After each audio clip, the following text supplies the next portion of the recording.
Here we are again. World War II.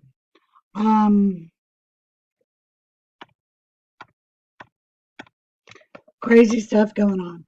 All of our automobile plants, well, not all of them, most of them are making either more than automobiles or um, exclusively something else.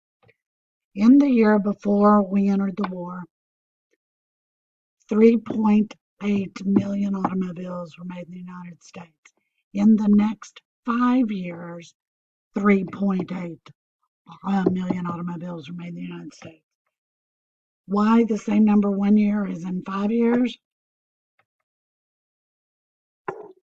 Because Ford is making bombers, because Chevy is making tanks, because Jeeps are being made, because missiles and bombs and all kinds of stuff are being made.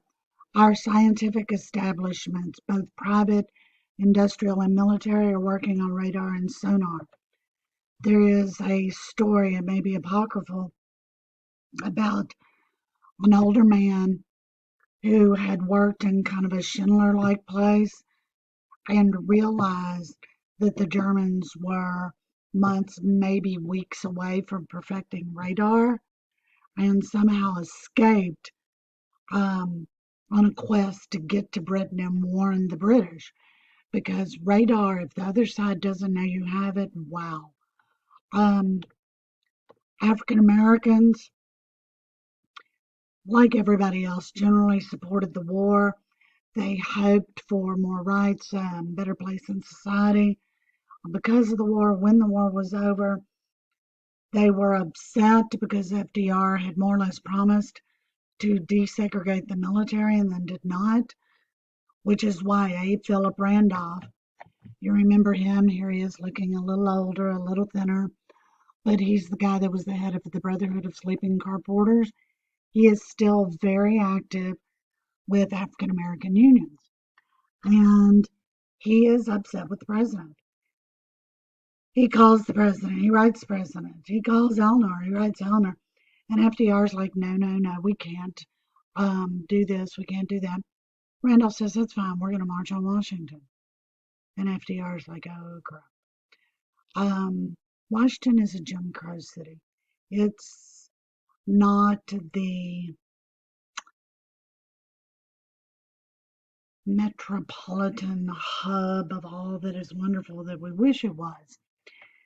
And he was really scared that this would cause some serious racial issues. Eleanor, who thinks he ought to desegregate and do all kinds of things, talks him into having a meeting with Randolph and the head of the NAACP.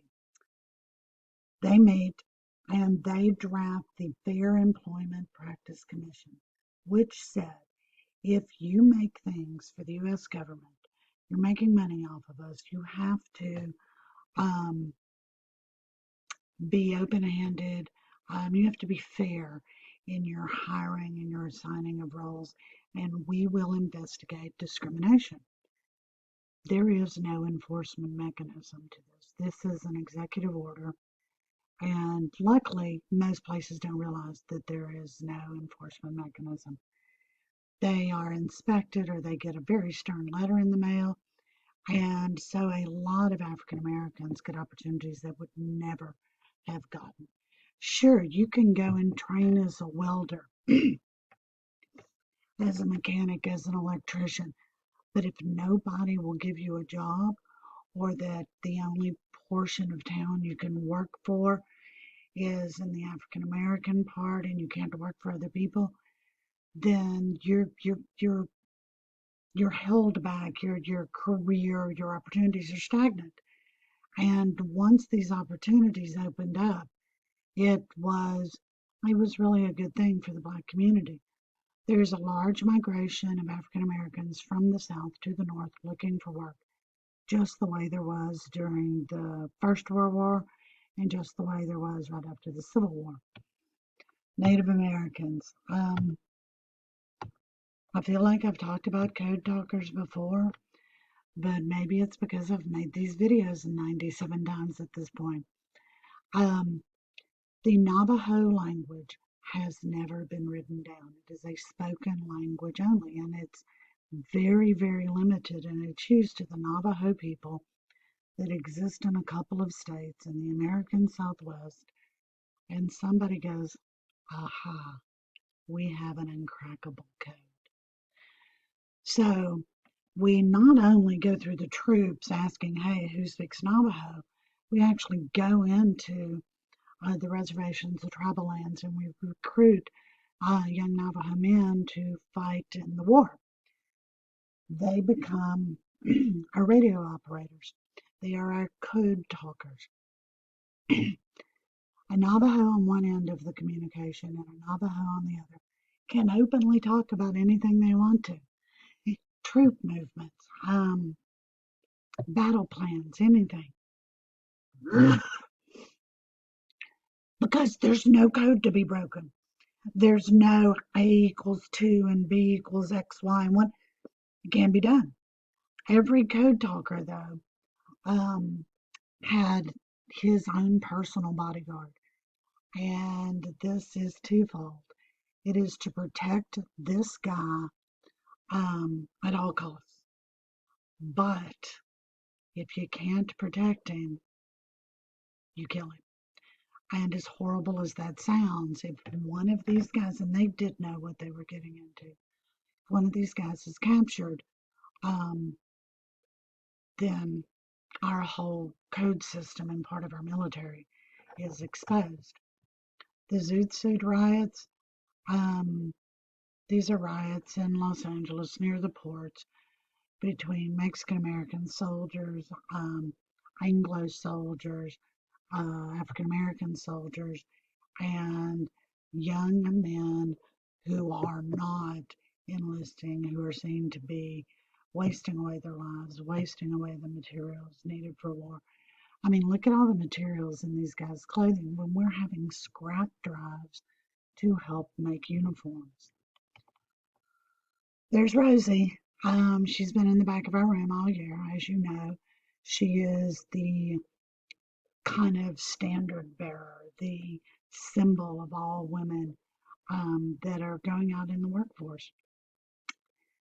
Latchkey children did not exist before, really before this. It may be in the lowest levels of society. Why called latchkey children?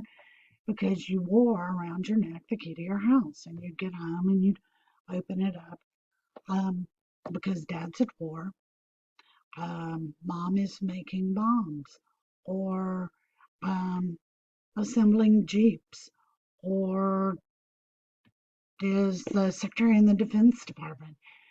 Women in the workforce increased by 60%, and there are so many really, really good books about it. Women did not get to fly in combat, but we were able to shuttle the planes back and forth. We helped with code breaking. If you have watched The Imitation Game, you know that that was in Britain, yes, but code breakers were recruited from all segments of society. It was about your brain, not your gender. 1/3 of teenagers were employed. A lot of male teenagers lied about their age. My stepfather, who was 16, yeah, 16 when we entered the war, lied about his age, and when he was 17, joined the military. And so he's got documents saying he's one age and another that's saying he's another. Um, there's a really good movie, Memphis Belle, well, there's so many World War II movies that I'm just not even going to try. Japanese Americans, I don't know how to explain this to you. If you look at the dark line on the map, this is the exclusion zone. We wanted no Japanese Americans living within 150 miles of the West Coast. Why?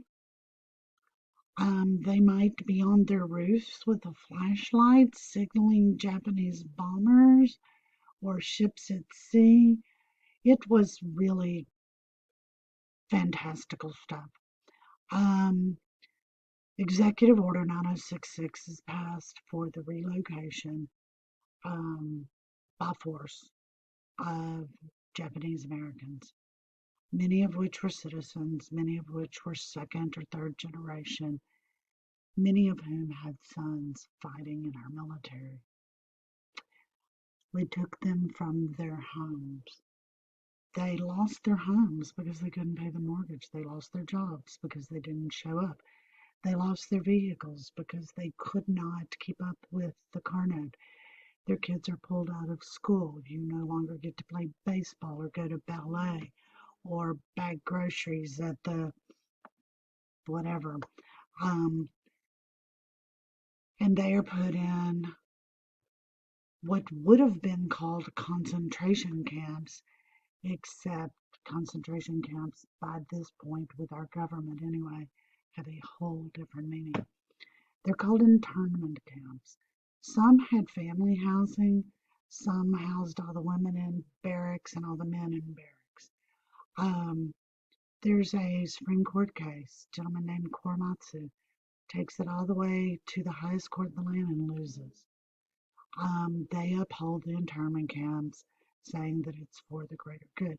Even Eleanor Roosevelt was okay with it in the beginning, until she realized that there was not one documented case of sabotage, attempted sabotage, or spying by Japanese Americans. She then began working on her husband to close these, but it didn't do much good. If you want to know more about these, Adam Norris has a pretty darn good video. If you go into his videos of the themes, and he's got one on internment camps. In the 80s, maybe, finally a court case was won in which all survivors or direct descendants of those who were forcibly interred were compensated, very minimally, like $25,000, but something was done. This is D-Day, Decision Day, and I'm going to stop right here because I want to describe the Shadow Army and things like that, and we're at 12 minutes right now, so see you on the next video.